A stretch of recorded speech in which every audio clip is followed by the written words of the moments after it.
The knock on my cabin door wasn't just a knock. It was a statement, a declaration. You learn to recognize those things when you've spent over 3 decades in law enforcement.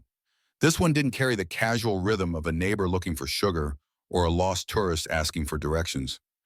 It was sharp, intentional, 3 beats spaced just wide enough to mimic authority.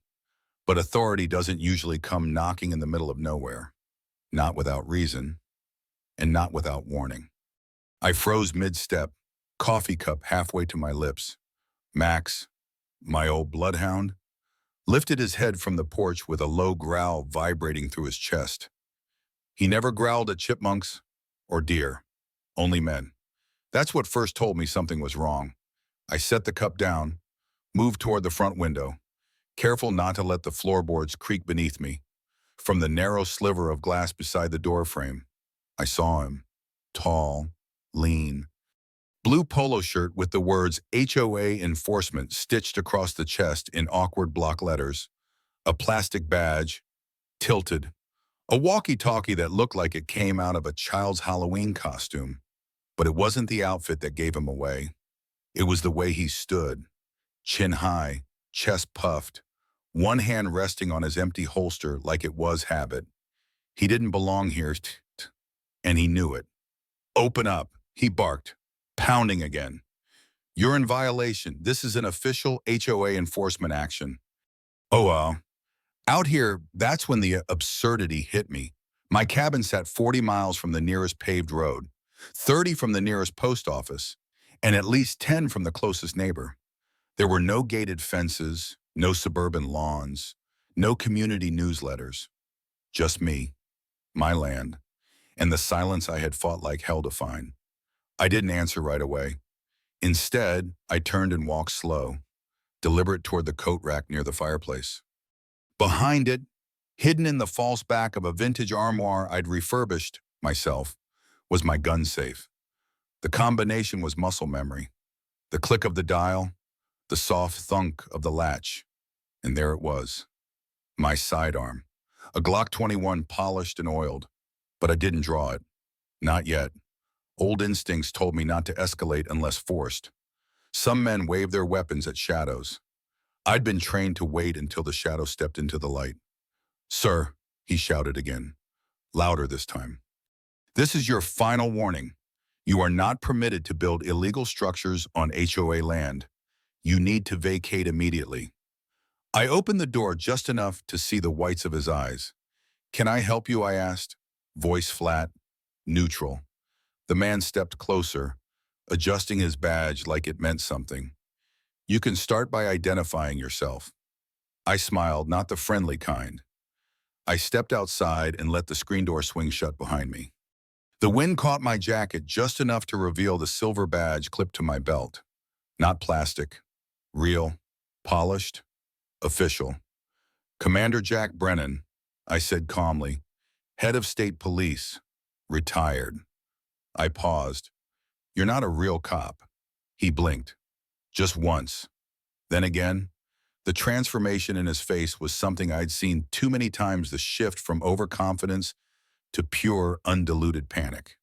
You've got about 3 seconds to explain who sent you, I said, or you can take your chances with a sheriff in a felony charge for impersonating law enforcement. That's when Max growled again, deeper this time, and the man's fingers twitched toward his radio. Stay right there, I snapped, my voice dropping an octave. The command in it wasn't learned. It was lived. That voice had made career criminals freeze in mid-step, had ended bar fights before they started. But this man didn't stop. He ran. Bolted, really through the tall pines, over the gravel path, vanishing into the woods like a shadow in retreat. I could have chased him, could have called it in and had a chopper circling overhead in 15 minutes flat. But I didn't. Not yet. Because something about this wasn't just odd. It was orchestrated. I stood there on my porch, Max by my side, the sun just beginning to melt through the trees. My breath was steady. My heart was not. Because the real question wasn't, who was that man? It was why now? And that story, well, it didn't start today. It started 4 months ago with a decision I made out of grief and a land deal that should have been simple. My wife Lisa had died 3 years earlier. Cancer, aggressive, mean, and fast. We fought like hell, tried every trial, every chemo, every hopeful scrap the doctors could throw at us. But death doesn't negotiate. And when she was gone, the city we'd built our life in became a graveyard. I couldn't leave fast enough. I sold our house, packed up everything that mattered, and drove north until the cell service disappeared. The cabin was a forgotten listing from a forgotten file. 40 acres, off-grid, nestled between state forest and federally protected land. It wasn't much, but it was mine. No HOA, no neighbors, no obligations. Just silence, peace, healing. I thought. The locals in Halverson Ridge welcomed me like one of their own. Bill, the bait shop guy who still wore his Vietnam dog tags like a second skin. Marcia, owner of the general store, who could bake a peach cobbler that'd make you forget your name. For the first time in years, I felt like the world had stopped spinning so fast. I started fixing up the place, patched the roof, reinforced the beams, even started building a new tool shed. That was the first mistake, though I didn't know it at the time. The day after I poured the concrete, a note appeared on my front gate. Red ink, bold letters, HOA notice unauthorized structure, cease immediately. No seal, no signature, just that. I laughed. I actually laughed out loud because there was no HOA. I had checked, double-checked, and had it in writing. My land, my rules. I brought the note to Bill. He didn't laugh. He just frowned, deep lines creasing his already weathered face. "You're not the first," he muttered. "There's a group down south, Briar Hills. Moved in, built themselves a kingdom with gates and guards and rules nobody asked for. They think if you're within shouting distance, you belong to them. But I'm not," I said. "Exactly." He looked at me. "They don't care." That's when the slow burn started. 1 week after the note, I came back from a morning hike to find yellow tape wrapped around my half-built shed.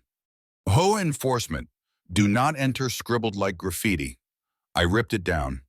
2 days later, my power went out. Utility company said someone filed a disconnect request, signed in my name, forged.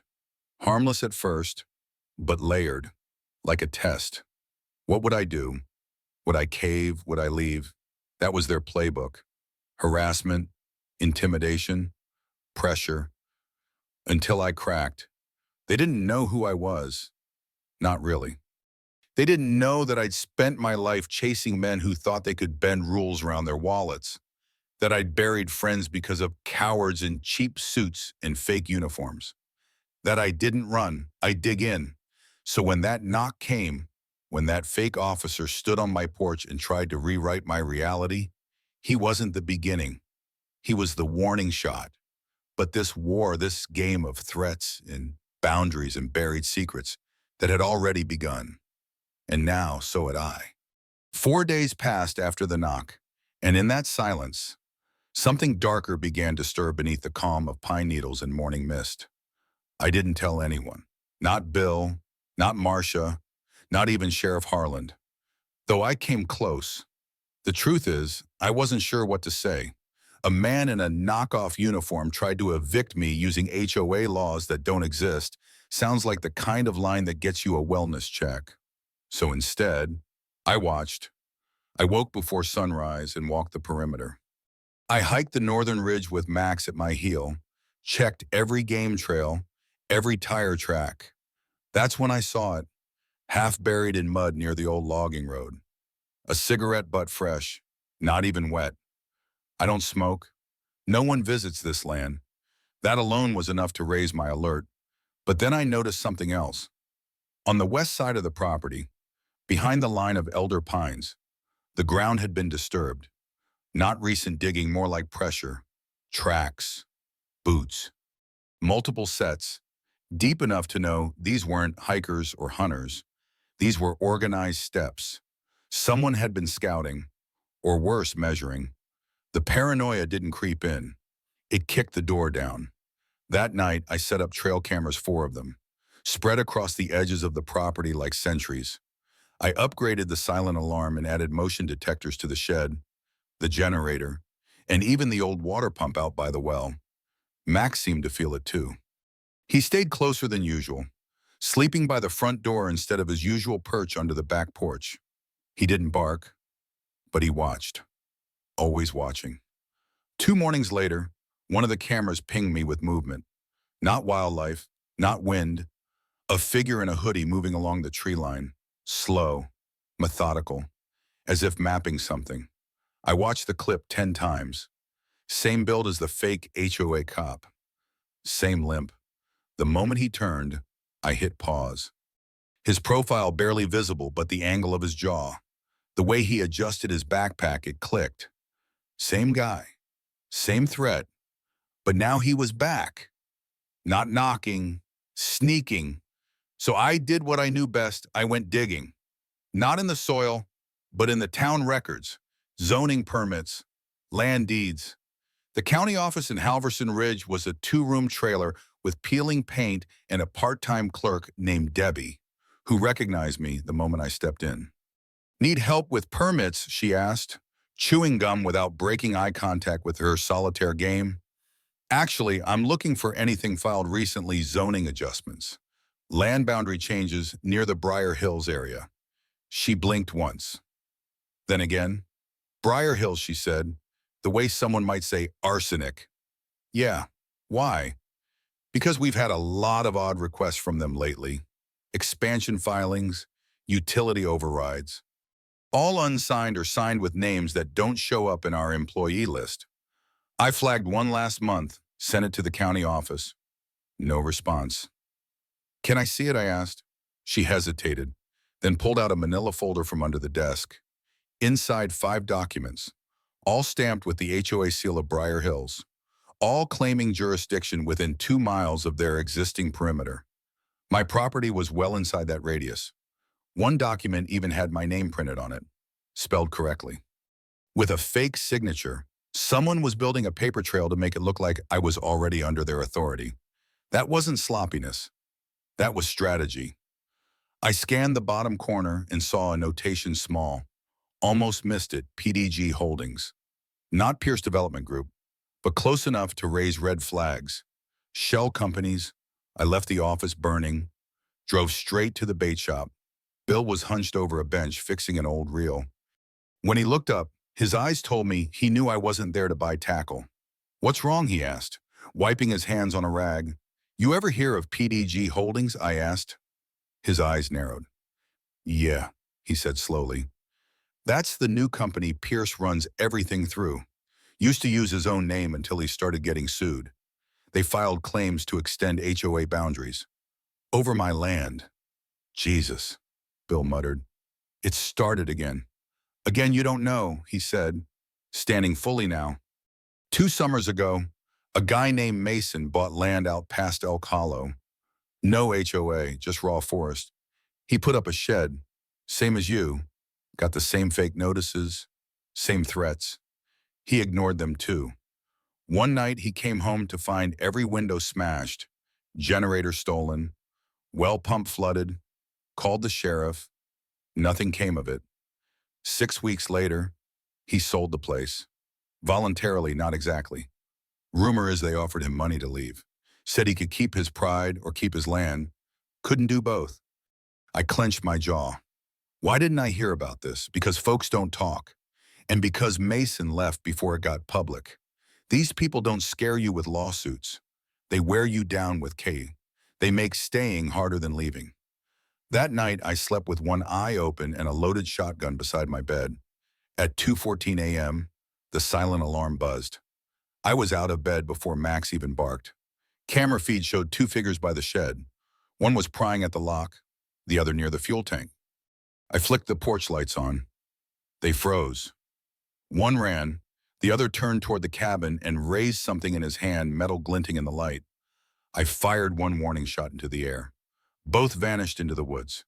The next morning, I found fresh boot prints, pry marks on the shed door, and a trail of bent grass leading to the creek. They hadn't gotten far, but they weren't just scouting anymore. They were acting. I brought the footage to Harland. He watched silently, jaw tight. "You think it's Pierce?" I asked. "I think Pierce doesn't wipe his ass without permission from someone higher up," he muttered. "But yeah, this is his playbook. What do we do?" "We..." He looked at me, grim. "You file a report, I escalate to state, but if this is what I think it is, the law won't move fast enough. So we don't wait."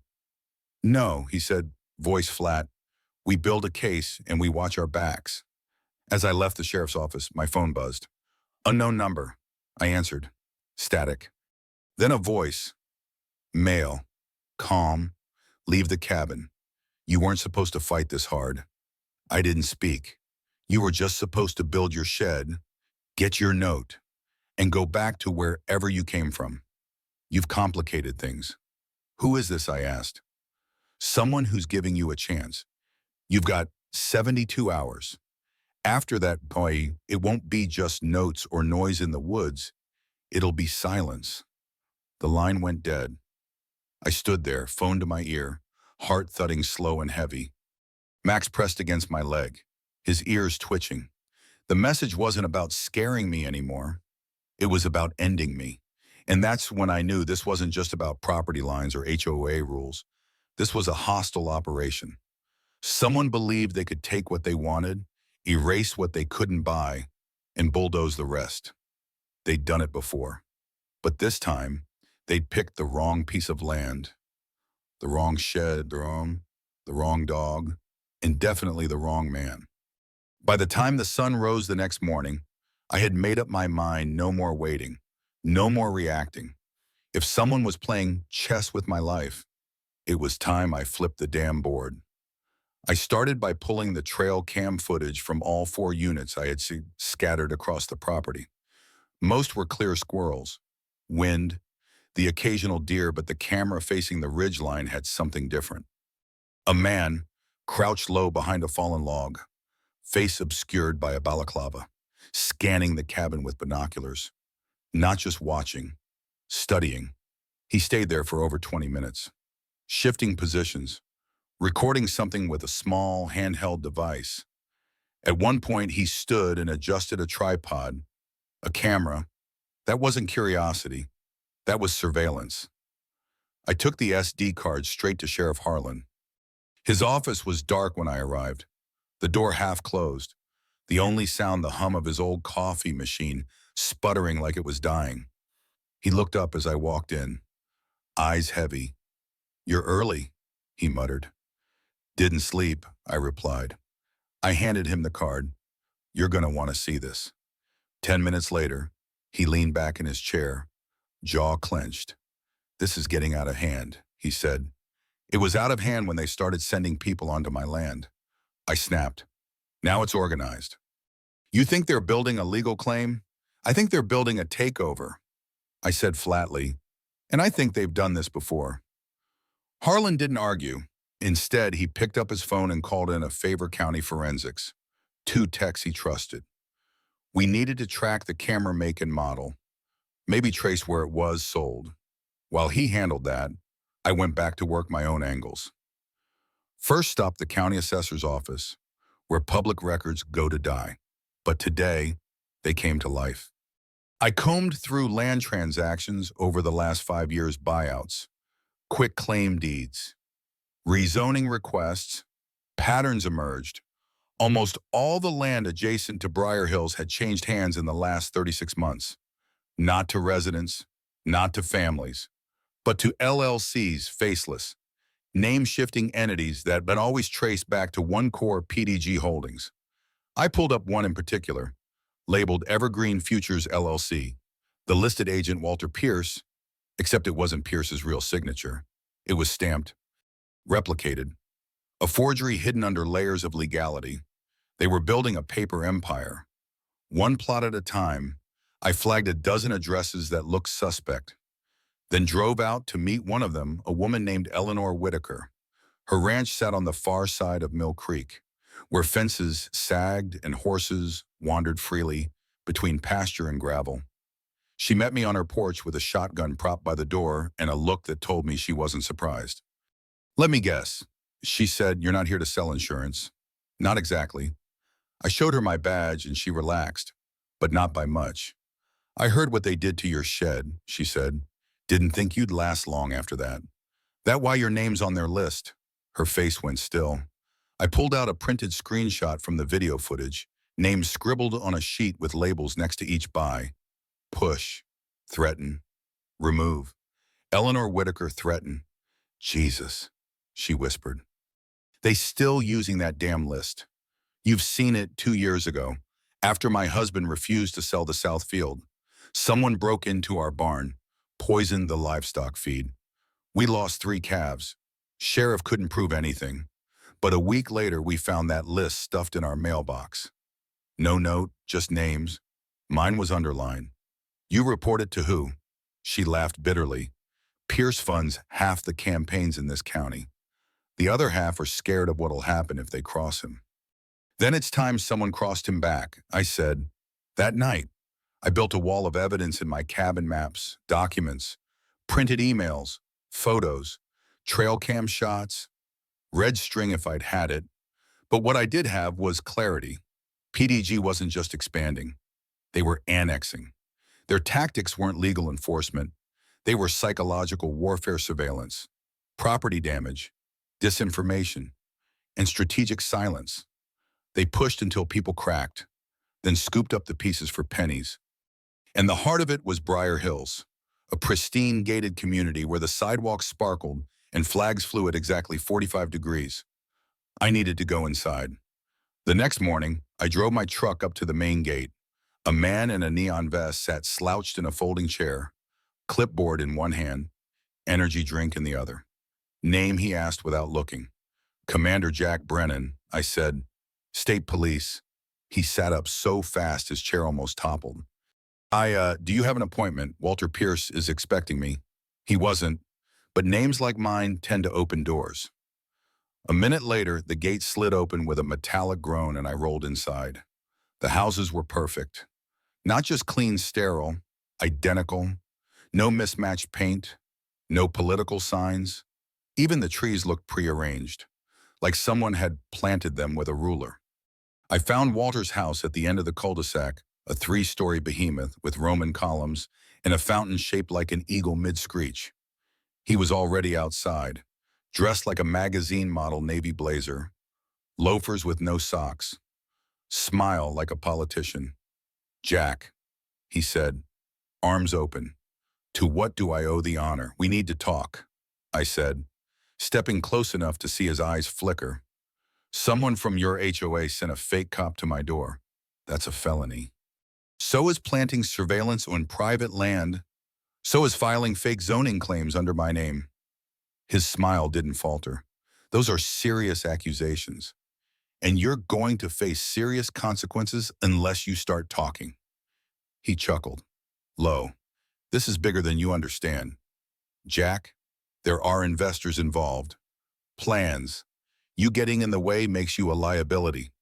"You threatening me?" I asked. "Not at all, I'm simply stating the math. Resistance makes you expensive." I stepped closer. "I've stared down cartel bosses and warlords with less arrogance. You think a country club tyrant with a power complex scares me?" He backed off, the smile cracking just slightly. "You have no idea who I'm working with," he said. "Then you better hope they're better at hiding than you are." I left without another word. I didn't need a confession. I had what I needed: his demeanor, his panic, the fact that he knew exactly what was happening. He wasn't in control. He was a middleman, a salesman. The next day, I received a package on my porch. No return address. Inside, a flash drive, a burner phone, and a single photograph: my cabin. Viewed through a rifle scope, the message was clear. So was my response. War had come to Halverson Ridge, and I wasn't retreating. I didn't sleep the night after the package arrived. I sat in the corner of the cabin, lights off, rifle on my lap, Max curled beside me like a shadow that breathed. The scope photo haunted me not because of what it showed, but because of what it meant. Someone had stood out there, finger on the trigger, watching, calculating, measuring more than distance. They weren't trying to scare me anymore. They were making a decision. Whether I lived or died had become a matter of strategy. At 3:47 a.m., the burner phone buzzed. No ringtone, no contact, just a single message. You've been warned. Your name is read. Get out. No signature, no threat, just certainty. Like they weren't bluffing, they were documenting. I didn't respond. Instead, I cracked open the flash drive, isolating it on an old laptop I never connected to the internet. What I found inside changed everything. Dozens of files, PDFs, emails, scanned images, and most damning of all, a spreadsheet labeled Regional Transition, Halverson Ridge.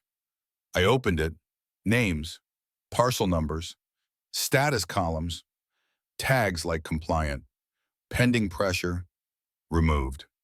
Next to my name, in bold red font, non-compliant, escalate, target active. My stomach sank. Below the list were maps layers of land zoning overlays, future development blueprints, utility rewiring schematics. Someone had planned to turn this entire town into a private jurisdiction, not a neighborhood. A regime overseen not by elected officials, but by a board of silent shareholders hiding behind shell companies. I clicked open a folder labeled Legal Paths. Inside were documents, letters signed by Judge Henry Barrett, county-level authorizations for rezoning, a stamped agreement stating PDG Holdings had jurisdictional advisory status over expansion zones. Barrett had been to my wife's funeral. He'd shaken my hand. He'd stood behind the pulpit and said, Lisa Brennan was a light. That same man had rubber-stamped the slow erasure of everything I came here to protect. I called Harlan at 6 a.m. sharp. He answered groggy, voice coated in sleep. You need to come now. I said, bring Griggs, bring whoever you trust, but keep it quiet. 30 minutes later, they arrived in an unmarked cruiser. I let them in and showed them the files. Harlan didn't speak for a long time, just sat with his jaw clenched as he flipped through the evidence. When he finally spoke, it was through gritted teeth. Barrett, that son of a bitch. They're trying to turn this town into a private state. I said, Pierce is just a piece. There's someone above him coordinating, financing. This isn't about aesthetics or bylaws. This is a land seizure disguised as order. We need the state attorney, Harlan said. Hell, maybe the feds. And we need to move fast, I added. Whoever's behind this knows I've seen too much. They'll burn it all before they let this out, as if the universe wanted to punctuate that.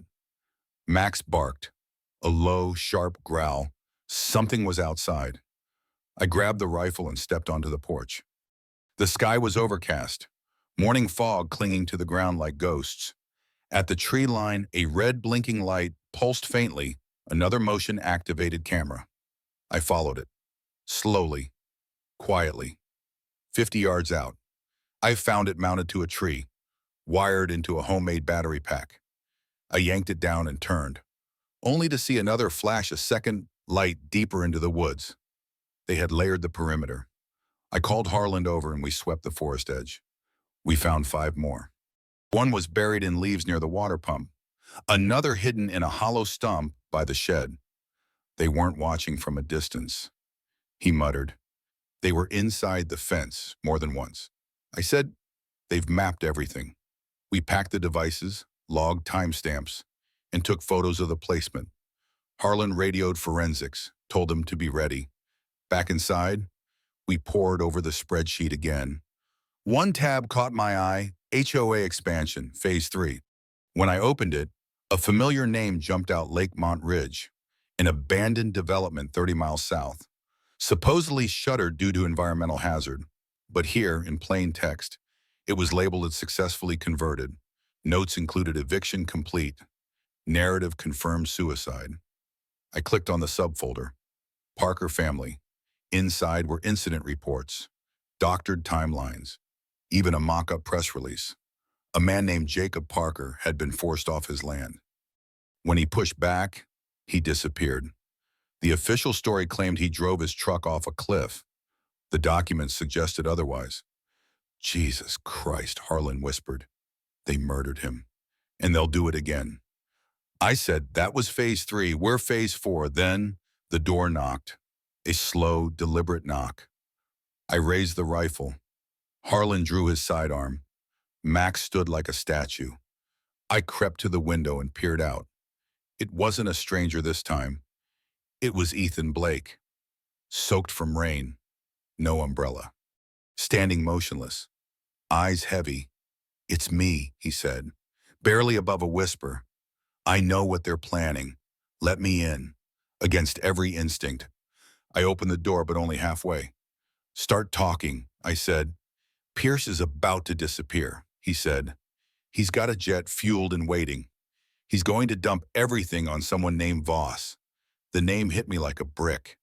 I'd seen it once, buried in metadata on a zoning permit. Leonard Voss, no title, no address, just a signature, digital, cold.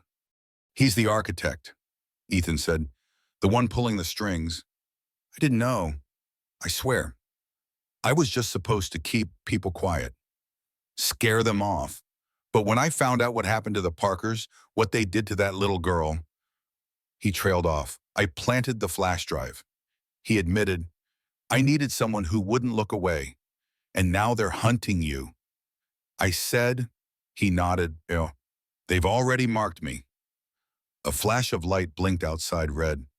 Max growled. I turned to shout, but it was too late. A sharp crack split the air, and the window beside us exploded. Ethan jerked, then collapsed. Blood sprayed across the doorframe. I dove, yanking Max to the floor, heart slamming against my ribs. Sniper Harlan shouted, get down. I crawled to Ethan's body. No pulse. Shot clean through the heart. One bullet. Professional. They knew he'd come here. I said, trembling. They knew. Harlan barked into his radio, calling for backup. Medical. Containment. I retrieved the bloodied flash drive from Ethan's pocket and handed it to him. This ends now, I said, one way or another. Outside, the woods fell silent again, but I knew they weren't empty. Not anymore. The hunt had begun, and this time, I wasn't the only prey. We buried Ethan Blake 2 days later. No family came to claim the body. No obituary ran in the local paper. Sheriff Harlan signed the paperwork himself, and I paid the cremation fees in cash. The town didn't ask questions, but the silence that followed his death weighed heavier than grief. It was a silence born of fear, dense, suffocating, and purposeful. I didn't light a candle or say a prayer. I just stood by the pine box and swore that whoever put a bullet in that man's chest would see the dirt from the other side. Harlan ran the flash drive through a federal forensics contact, off the record. Encryption cracked in less than 48 hours.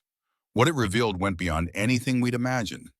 Inside were internal communications from a network of real estate shell corporations, paramilitary contracting firms, offshore holding accounts, and encrypted instructions labeled Phase 5 Rural Reclamation. My property was one of 15 flagged for forced transition. Others were already cleared, houses burned, owners relocated or neutralized using quiet tactics. Underneath the logistics was a file titled Keynotes, Architect Oversight. It included audio clips, voice memos, planning meetings, surveillance updates, and one name kept surfacing like a shadow behind a mirror, Leonard Voss. Voss wasn't just a financier. He was the architect, not metaphorically, literally. A former intelligence strategist who had vanished years ago after a whistleblower investigation into government land contracts collapsed due to missing evidence. Now he had resurfaced, disguised beneath layers of nonprofits, using fake HOAs as operational fronts for land control and political influence. What they wanted wasn't just land, it was testing grounds, control zones, places to model full jurisdictional takeovers without triggering alarms. Small counties, weak oversight, disconnected populations, places like Halverson Ridge. The day after the files were decrypted, Harlan got a call from a contact in New York private airfield manifest, flagged under an alias with ties to Voss. The plane was headed for Montana, landing at a secluded estate surrounded by federal wilderness, miles from any law enforcement. It was our best shot. I called an old friend, Tara Nichols, now a tactical lead in DHS cyber ops. I saved her brother during a hostage standoff in 2011. She never forgot. When I told her what we had, she didn't hesitate. Within hours, she secured satellite recon on the estate and cross-referenced the topography with known intel drop points from past covert operations. "There's a compound," she said, voice tight over the secure line, minimal electronic footprint, all power sourced internally, no official name, but inside you'll find him. Harlan and I didn't wait for a formal warrant. We couldn't. By the time it came through, Voss would vanish again, like smoke through barbed wire. We assembled a team, 4 state tactical officers, 2 trusted deputies, and me. No backup, no headlines, just justice. We rode out in 3 unmarked SUVs. I sat up front, rifle cradled across my lap. Max in the back seat, tongue out, body calm. I had no doubt he knew what was coming. We reached the perimeter under the cloak of dawn. Fog clung to the treetops like breath held too long. The compound was camouflaged beneath the mountain-blacked-out windows, pressure-triggered fences, hidden cameras that we cut manually. We moved through the brush in formation, each step measured, each breath synchronized. When we reached visual distance of the house, I saw him, Voss, standing in a glass corridor, speaking on the phone, hand gesturing like a conductor. He wore a tailored jacket and no tie, silver beard trimmed to precision. The man looked more like a professor than a warlord, but I had no illusions. That face had signed off on the execution of Jacob Parker. That mouth had issued the order that killed Ethan Blake. That brain had turned my life into a target. Harlan gave the signal. We moved. Quiet, fast. Max stayed low, eyes locked. But as we crept within 30 feet, a sensor tripped. Too late. The ground behind us erupted in flashes. A perimeter charge not lethal, but loud enough to alert every guard on site. Gunfire cracked. Harlan shouted commands. We returned fire, crawling for cover behind fallen logs, dirt flying in every direction. I caught a glimpse of Voss retreating through a back door, flanked by 2 bodyguards. I gave chase. Max followed. I burst through the doorway just as Voss reached a steel exit hatch at the far end of the compound. I tackled him from behind, shoulder driving into his ribs. We crashed to the floor. He clawed for something small, shiny, pistol-shaped. I slammed his hand against the concrete. He groaned. You killed innocent people. I growled. You ordered hits like it was housekeeping. He coughed. Because I could, he hissed. And now you can't, I said, raising my fist. But before I could finish the blow, Max snarled. I turned. A third man had entered, a sniper, silent, aiming down at us. But before he could pull the trigger, Harlan shot him clean through the neck from the doorway. The man dropped like a rag doll. You good, Harlan called. I nodded. He's alive. Barely. Voss lay bleeding, gasping, eyes twitching with fury. It's not over, he said. You think you've stopped this. There's more. There's always more. Harlan cuffed him. Tell that to the feds. The rest of the takedown was blur and noise. Files were secured, servers copied, backup arrived by chopper. Over the next week, 64 arrests were made across 5 states. Judge Barrett was stripped of title and indicted. Walter Pierce, caught in a failed escape attempt through Canada, was charged with conspiracy, fraud, and accessory to multiple felonies. But what stayed with me wasn't the courtroom or the news reports or even the victory. It was the letter. It came 2 weeks later, unmarked envelope, placed on my porch, inside a single photograph. Max, taken from the same ridge as before, and a note typed in bold font. The HOA was only the beginning. There was no signature, No return address. Just a wax seal in the bottom corner, an oak tree surrounded by 13 stars. I recognized the symbol. I'd seen it once in a Black Ops folder from Virginia, classified beyond my clearance. It wasn't tied to real estate. It was deeper, older, something off the books, a silent directive, and I knew, as I looked out at the trees, rifle in hand, Max by my side, that the fight wasn't over. The names might change. The tactics might shift. But the war between those who take and those who stand their ground was eternal. And I was ready. Because now, I wasn't just fighting for land. I was fighting for the right to exist without permission. And they were going to have to go through me to take that away.